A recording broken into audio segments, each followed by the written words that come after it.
So let me break it all down for you. I ain't never giving up, I ain't never You know giving I'm in. taking that crown from you. I ain't worried about you, I ain't So let me break it all down for you. I ain't never giving up, I ain't never You know giving I'm in. taking that crown from you. Now in figure 1 we have two Yoko images, and these are X-ray images from the Yoko satellite from 2001. They are quite old. This is how long these objects have been here.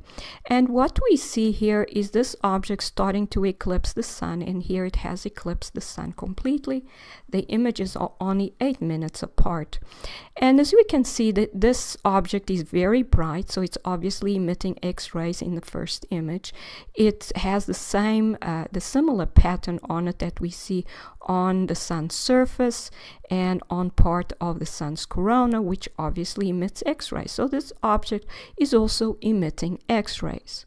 And in this image we see another one of these objects. This one is clearly in the sun's corona because we see some of the corona plasma over it, and we can see this material draped across the object. And I talk about this in other videos. This is basically a sign of the object's ionizing envelope. And these objects are not planets, they cannot be the moon because they emit X-rays.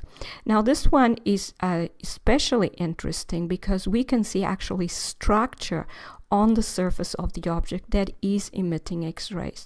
It's obviously emitting more X-rays from the right hemisphere than from the left. We can see regions where there are less X-rays being emitted. This is a region where there are more X-rays being emitted. You can even see contours. These curved lines are actually contours along the surface of the object and follow what you would expect the contours on a three-dimensional spherical object to be. And it actually looks like there's some material draped across this object so that it forms a layer which is slightly raised above the rest of the surface of the object. You can clearly see this here and there. It seems to be some kind of layer on top of the rest of the surface of the object. And it's very interesting, but this structure tells you that this object is emitting X-rays from its surface. And this means that it cannot be the moon because the moon cannot emit X-rays.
So let me break it all down for you. I ain't never giving up, I ain't never You know giving I'm up. taking that crown from you. I ain't worried about you, I ain't So even let me break it all down.